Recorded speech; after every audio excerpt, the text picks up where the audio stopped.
The cold air in the room hits my face first, sharper than it should be. It's late, the kind of late where the hum of the servers in the next room feels louder than usual, a low, mechanical pulse against the silence. My husband, no, let's just call him Mark, sits across the wide expanse of the polished conference table, a landscape we built together, a world we carved out of nothing but shared ambition and cheap coffee. His face, usually so familiar, a roadmap of years, is strangely smooth tonight, devoid of the usual lines of worry or exhaustion. It's blank, and that blankness is terrifying. My own reflection in the glass wall behind him looks shattered, pieced together with fragments of disbelief. This can't be happening. Not here. Not now. The papers are spread out between us, stark white against the dark wood. Legal language, cold and precise, dances before my eyes, refusing to form meaning. My heart is beating a frantic, trapped animal rhythm against my ribs. Each beat a question. How? Why? After everything, the air grows thicker, harder to breathe. The city lights outside the floor-to-ceiling windows blur into streaks of indifferent color. This room, our empire's heart, suddenly feels like a cage, and he holds the key. He slides a pen across the table. It scratches faintly on the wood. A tiny sound in this echoing void. Sign here, he says, his voice flat, distant, utterly devoid of the warmth that once promised forever. Sign here and walk away. Just like that. Let me know where you're watching from and what time it is. And if you haven't already, please subscribe. It helps me more than you know. It started with a dream, didn't it? Like all the good stories do. A dream of building something, of taking an idea, a spark, and fanning it into a roaring fire. We were young then. So young it hurts to think about it now. Sleepless nights fueled by caffeine and pure, unadulterated belief. We worked from a garage, cliché, I know, but it's true. Smelled of oil and ambition. I handled the messy stuff, the operations, the people, the endless tangled wires of making things actually work. He was the face, the visionary, the one who charmed the investors, spun the story. We were a perfect machine, two hubs clicking into place, covering each other's blind spots. We built this company brick by brick, bite by bite. Every success was a shared victory, celebrated with cheap champagne and exhausted laughter. Every setback was a shared burden, shouldered together until the weight eased. I knew the names of everyone on the floor, knew their kids' names, knew who needed a little extra support. I built the culture, the engine that kept the visionary dream grounded in reality. He built the exterior, the shiny shell, the narrative for the world to see. And it worked. God, did it work? Years blurred into a decade. The garage became a small office, then a floor, then this. This gleaming tower of glass and steel, humming with the life we created. Our names were on the door, our faces on magazine covers. The shared dream became a shared reality, bigger and brighter than we ever dared imagine. We moved into a bigger house, drove fancier cars. The cheap champagne was replaced by expensive vintages. But somewhere along the way, the laughter grew quieter. The shared victories felt less shared. The perfect machine started to develop a subtle, insidious grind. He was always traveling more. Networking, he'd say. Securing the future, and I understood. Growth meant reaching further, wider. I was still here, though, holding the fort, ensuring the foundations remained solid while he soared among the clouds. I was the roots, he was the branches. Essential to each other, supposedly. Then she arrived. Anna. Young, bright, fresh out of some top-tier MBA program. Hired as a consultant, initially. To streamline processes, I met her, shook her hand. She had an unsettlingly steady gaze and a smile that didn't quite reach her eyes. Standard corporate hire, I thought. Nothing more. But he took an immediate interest. More than usual. Mentioned her ideas in meetings, started bringing her into executive discussions that weren't her usual domain. He'd talk about her insights with a spark in his eye that used to be reserved for new product launches or landing a major client.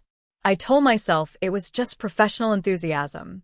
He was excited about fresh perspectives. Our perspectives had, perhaps, grown a little too aligned over the years. We finished each other's sentences, often knew what the other was thinking. Maybe that familiarity had become boring. I saw the subtle shifts first.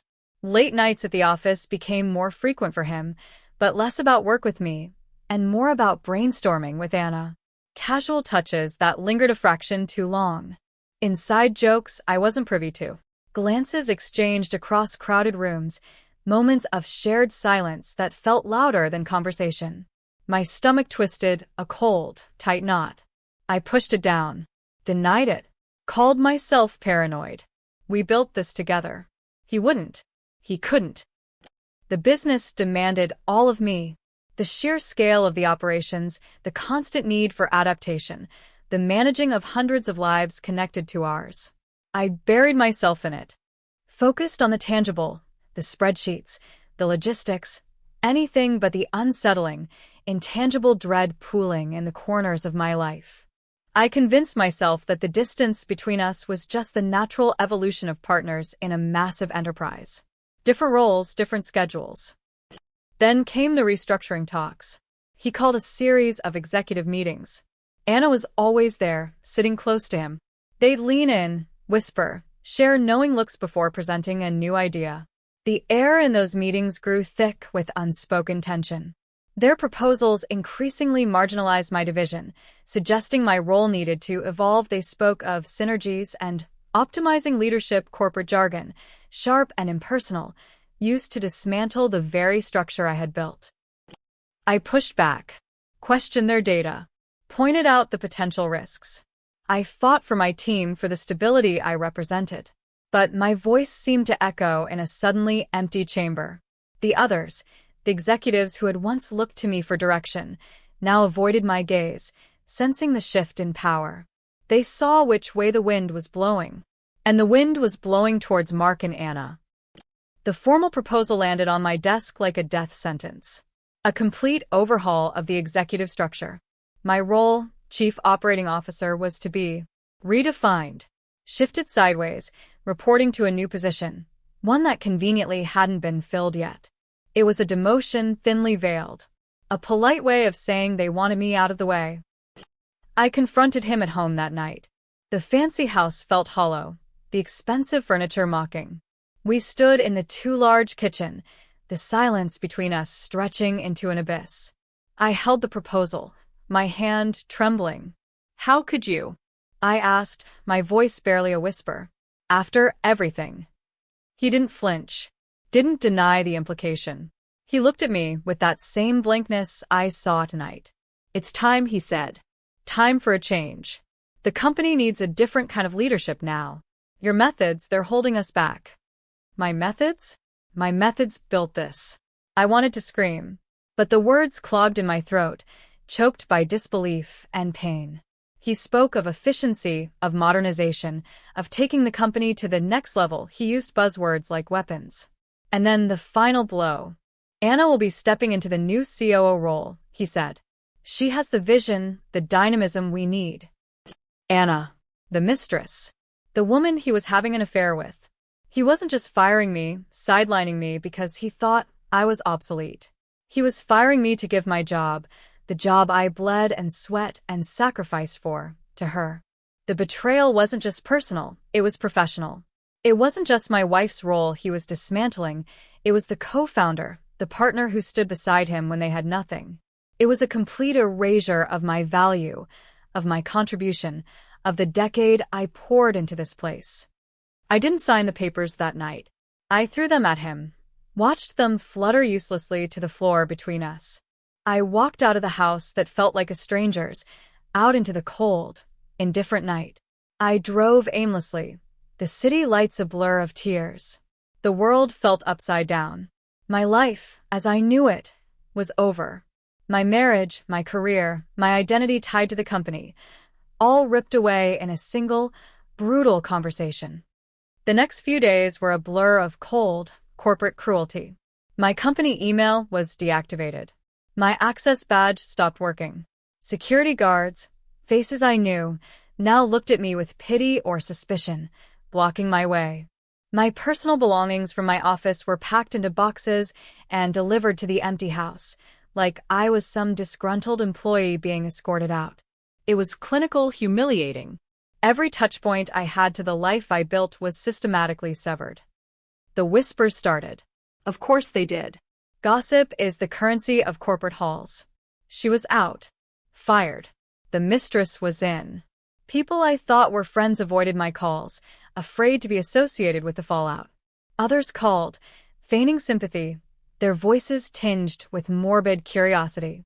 It felt like I was dying in slow motion, my professional ghost haunting the building where I used to walk with purpose. I tried to fight back. Initially, I consulted lawyers, sat in sterile offices, recounting the decade of work, the partnership, the blatant conflict of interest. They listened patiently, their expressions sympathetic but ultimately pragmatic.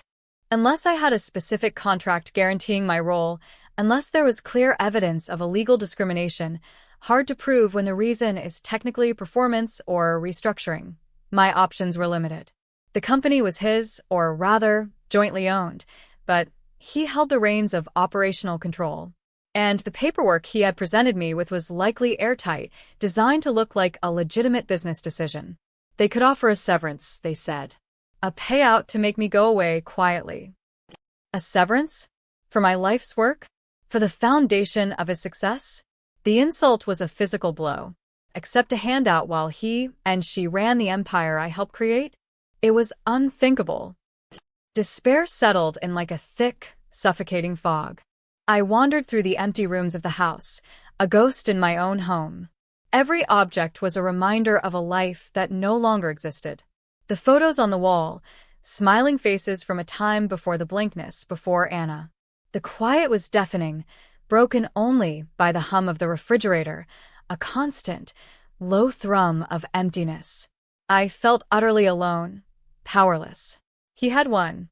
He had taken everything, my husband, my job, my future, and handed it to her.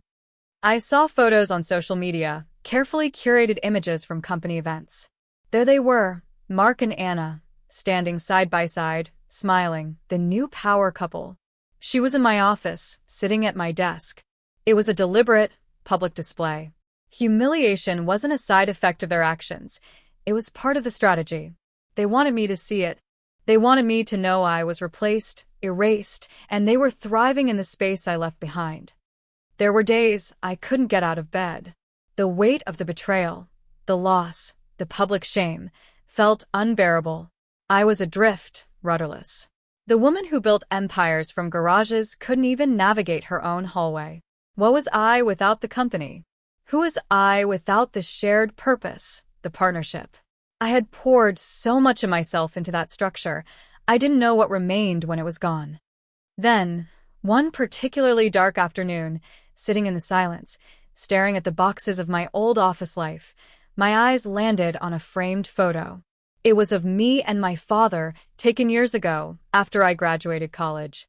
He was smiling, a rare, genuine smile, his arm around me. My father. A man of few words, but immense presence. He had built his own empire, a quiet, sprawling network of investments and holdings, built over decades with shrewdness and patience. We weren't close in the traditional sense. Our conversations were often brief, practical. He wasn't one for effusive emotional displays. But he had always been there, a solid, if distant, figure in my life. I had never asked him for help. Pride, I guess. Or maybe the stubborn need to prove I could do it all myself. Especially with Mark. I wanted our success to be purely ours. Asking for help from my wealthy father felt like admitting I wasn't capable, that I needed a safety net. But sitting there, surrounded by the wreckage of my life, the pride felt like a ridiculous, self-destructive luxury. What did I have left to lose? He had taken everything else. All I had was this cold, crushing reality and the boxes of my past. Maybe, just maybe, my father could see a path I couldn't. Maybe his world of finance and power held leverage I hadn't considered. It felt like a desperate gamble, a Hail Mary pass into the darkness. I hesitated for hours. My finger hovered over his number in my phone. What would I even say? Hi, Dad. My husband fired me to promote his mistress, and I lost everything. Can you fix it? The words felt pathetic, childish. But the alternative was What? dissolving into nothingness, letting them win. Finally, the anger, cold and sharp, pierced through the fog of despair. They wouldn't get away with this. Not if there was a single thread, a single possibility, left to pull. I owed it to the woman I used to be, the one who built something from nothing, to at least try. I called him. My voice was shaky at first, the carefully constructed facade of composure cracking immediately. I didn't try to sugarcoat it. I told him everything. The marriage, the affair, the firing, Anna, the lawyers, the dead ends. I spoke quickly, afraid he would interrupt, dismiss me. He listened in silence. A long, pregnant silence stretched across the line after I finished. I could hear the faint rustle of papers on his end, the quiet ticking of a clock. Just when I thought he would tell me to pull myself together, that this was just the messy reality of business and divorce, he spoke. His voice was low, steady, utterly devoid of surprise or judgment. He didn't offer sympathy. He offered clarity. Did you have a prenuptial agreement? He asked. My stomach clenched. Yes. A standard one, drafted years ago, before the company exploded. It covered personal assets, not the business we built together. And the company structure? He continued. I explained the founding shares, the subsequent rounds of investment, the complex cap table. He asked specific questions about the share classes, the voting rights, the board structure. I answered as best I could, pulling facts from the deep well of knowledge I had stored about the company's foundation. There was another silence, longer this time. My heart hammered in my chest. Was this it? Was he going to tell me there was nothing he could do? Then he said, send me everything. All the company formation documents, the shareholder agreements, the board minutes, the papers Mark gave you. Everything. His tone was not asking. It was directing. A flicker of something ignited within me. Not hope, not yet. Something colder, harder. Possibility. The days that followed were agonizing. I sent him everything I had access to, which, post-firing, wasn't much, but he seemed to know what he was looking for. He didn't call often. A brief email asking for clarification on a date, a text message requesting a specific document. I felt like a pawn in a game I didn't understand, played out on a board I couldn't see. He was doing something, working behind the scenes, in his silent, methodical way. Meanwhile, life outside his silent maneuvering continued its cruel march. I saw Mark and Anna at a gala, featured prominently in the society pages. They looked every bit the successful, glamorous power couple. It was a punch to the gut. They were living the life I had helped create, celebrating their success on the ashes of my own. The injustice burned like acid. The feeling of powerlessness deepened, threatening to swallow me whole again. What if my father couldn't do anything? What if even he couldn't unravel the knot they had tied? I had moments of utter despair. Lying awake at night, the silence amplifying every fear. Imagining their laughter, their comfort in the space that was once mine. The thought of them winning, completely and irrevocably, was a poison in my system. I felt like a ghost, watching my own life unfold for someone else. Then, a week later, my father called. Not a text, not an email. A call. My hand trembled as I answered. I have a meeting scheduled, he said, his voice calm. Next Tuesday. Board meeting. Board meeting? I was no longer on the board. I was no longer involved. Your shares, he explained, cutting to the chase. When you and Mark started, you split the initial equity 50-50. Subsequent funding rounds diluted that, but you both retained significant stakes. Mark's voting shares combined with his control of the executive team effectively gave him control. Anna's promotion solidifies that. But you still hold your founder's shares. They're worthless if he's running the company into the ground with her, I said bitterly. They are not worthless, he corrected, his tone sharpening slightly. They represent ownership and voting power, however diluted. More importantly, they represent a significant block. A block large enough to be leveraged. He paused, and I held my breath. I've been acquiring, he stated simply. Quietly.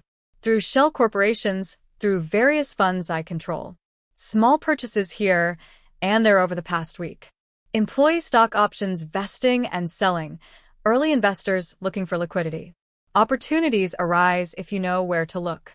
And if you have the capital to move quickly and discreetly. My mind raced. Acquiring? How much? What was he doing? As of yesterday, he continued, his voice flat, relaying facts as if discussing market fluctuations, I control 51% of the company's voting shares. 51%. Majority shareholder. The air left my lungs in a rush. It was impossible. How? How could he have done that so quickly, so silently, without anyone knowing? It required significant capital, he said, as if reading my mind, and a willingness to overpay slightly for speed. But the opportunity was there. People don't look closely at who is buying the small blocks. They focus on the large institutional trades. We stayed under the radar. Until now. Now. The board meeting, he explained, is where the Q3 financials are presented and approved. Mark expects it to be a formality. He expects to parade Anna as the new COO, rubber stamp her initiatives. He expects me to be a silent, passive investor if he even remembers I exist in the background. He has no idea I've been consolidating power. A chill, not of fear, but of anticipation, ran down my spine. I have the right, my father said, his voice steel, as the majority shareholder, to call for a vote on any matter concerning the company's direction, leadership, or structure. Effective immediately. His plan unfolded as he spoke. He wouldn't just oust Mark. That would be messy, legally contested. He would target the source of the immediate professional damage, the symbol of the betrayal. Anna. He would challenge her appointment, her suitability, her background, using the power of the majority stake to force a vote. It wouldn't be about performance reviews or restructuring plans. It would be about the fundamental right of the owners to determine who leads their company.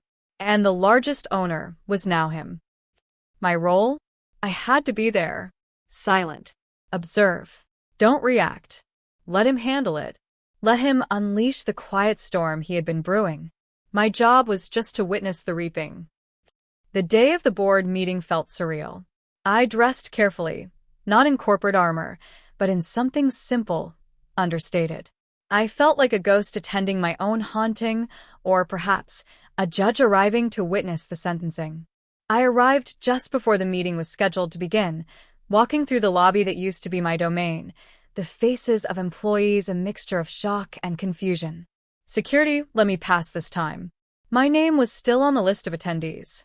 As a shareholder, my father had ensured my right to be present.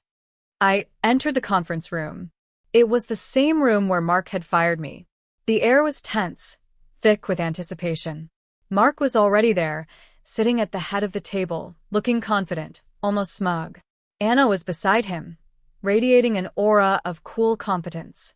The other board members, a mix of familiar faces and new ones, sat around the table, their expressions neutral, waiting.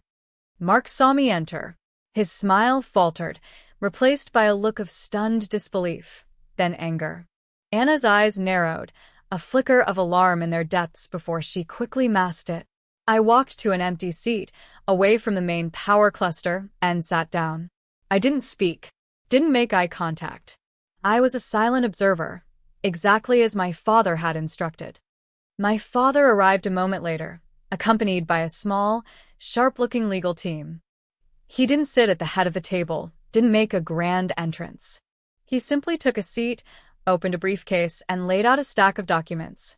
There was a stillness about him, a quiet authority that commanded attention without demanding it. The meeting began. Mark, after visibly struggling to regain his composure from my unexpected appearance, started with the standard agenda. Review of the last quarter, projections for the next. He spoke of the new strategic direction, gesturing towards Anna, who smiled smoothly. He spoke of the optimized leadership structure, words designed to justify my absence. Then my father cleared his throat. A small sound, but it cut through Mark's confident drone like a scalpel. "Excuse me, Mark," my father said, his voice calm but carrying weight. "Before we proceed with the operational reports, there is a matter of fundamental governance that needs to be addressed." Mark blinked, thrown off pace. "Governance? What are you talking about?" My father looked directly at him.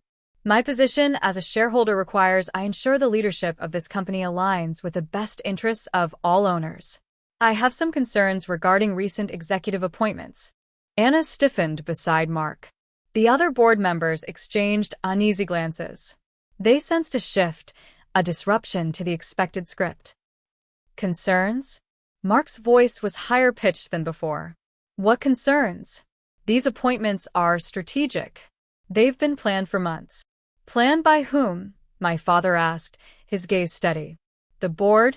Or the previous controlling shareholder?" Mark's face flushed. "I am the CEO. I make executive appointments." "With board approval," my father corrected.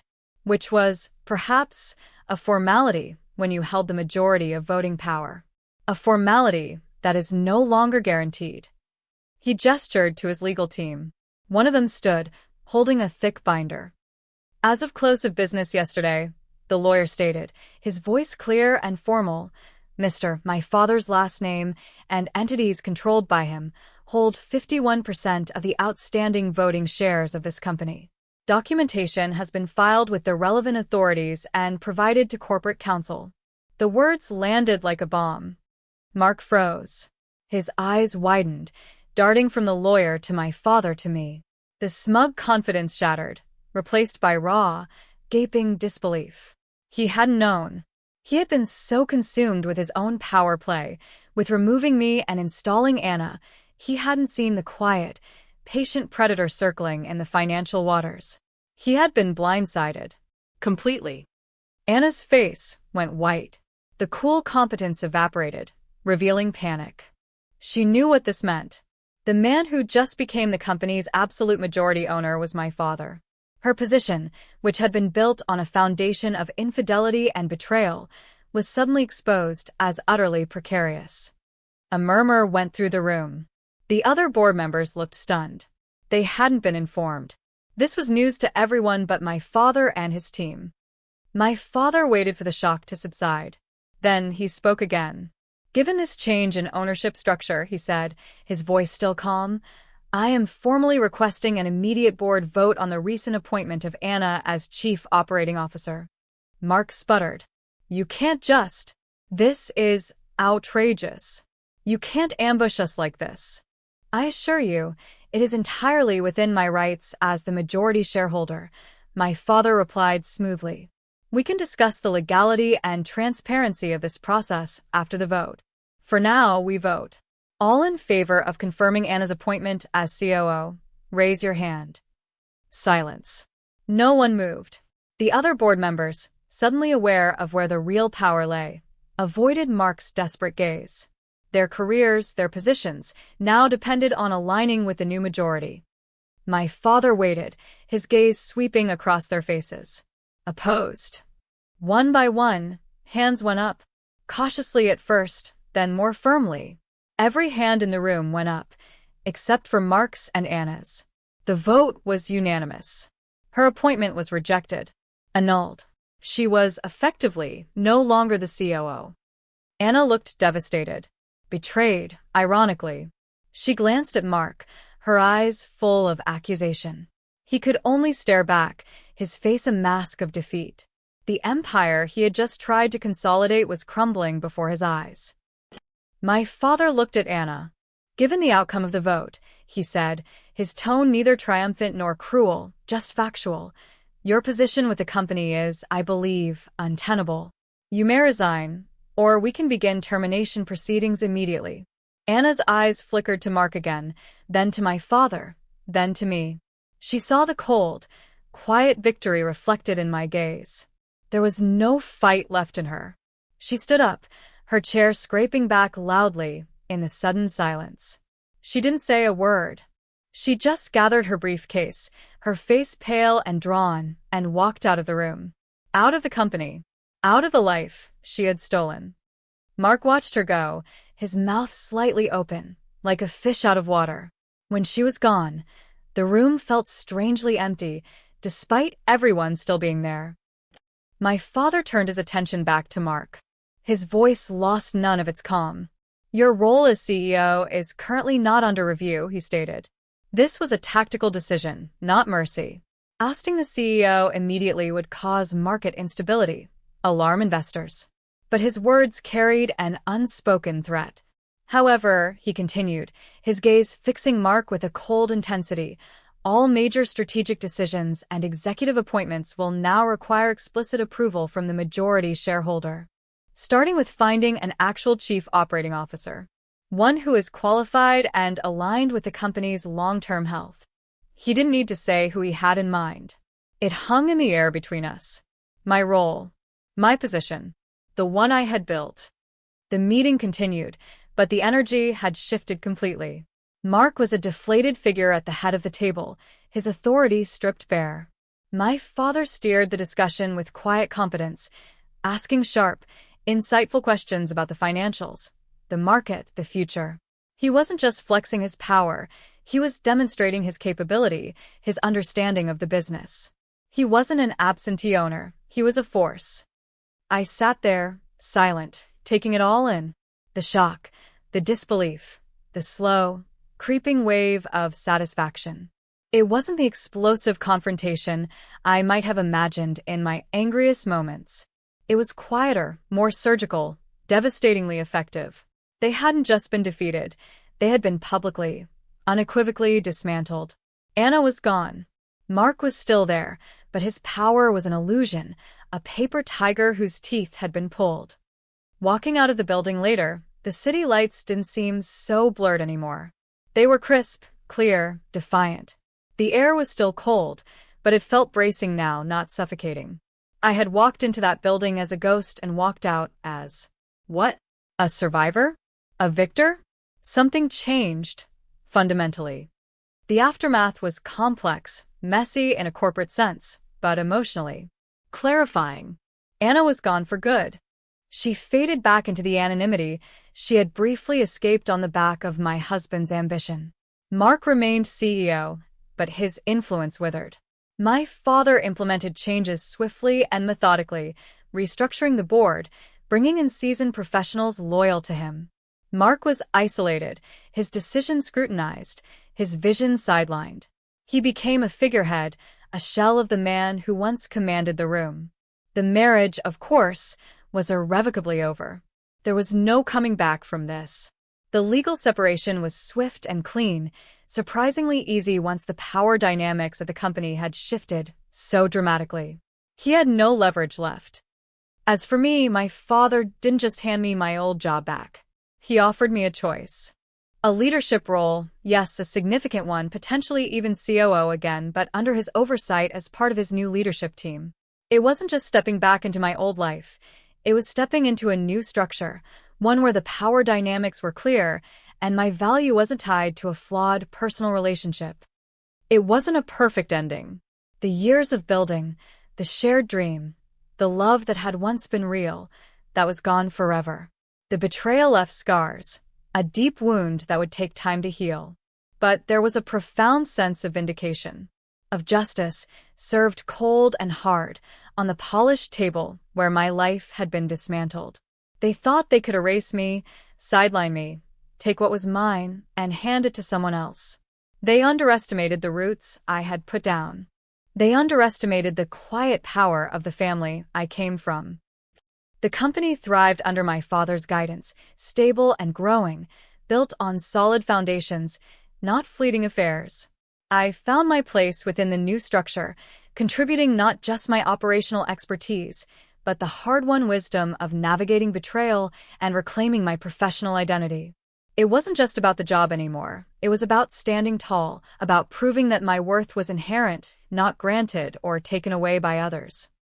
I learned that some battles aren't fought with raised voices or public arguments, but with quiet strategy, with patience, and sometimes with the silent power of ownership. The office, once a place of heartbreak, became a place of quiet purpose. The ghost was gone. I was back, Not as the woman he fired, but as someone stronger, someone who had faced the fire and emerged, not unscathed, but unburnt to ash. The empire we built had changed hands, but I was still a part of it, a vital, unshakable part. And the cold satisfaction of knowing that he had lost everything, and I had, against all odds, reclaimed mine, was a powerful, enduring warmth in the space where the pain used to be. If this story hit close to home, I'd love to hear your version. Drop a comment with where you're listening from and what time it is. And if you haven't already, subscribing helps bring more of these stories to life. Thanks for being here.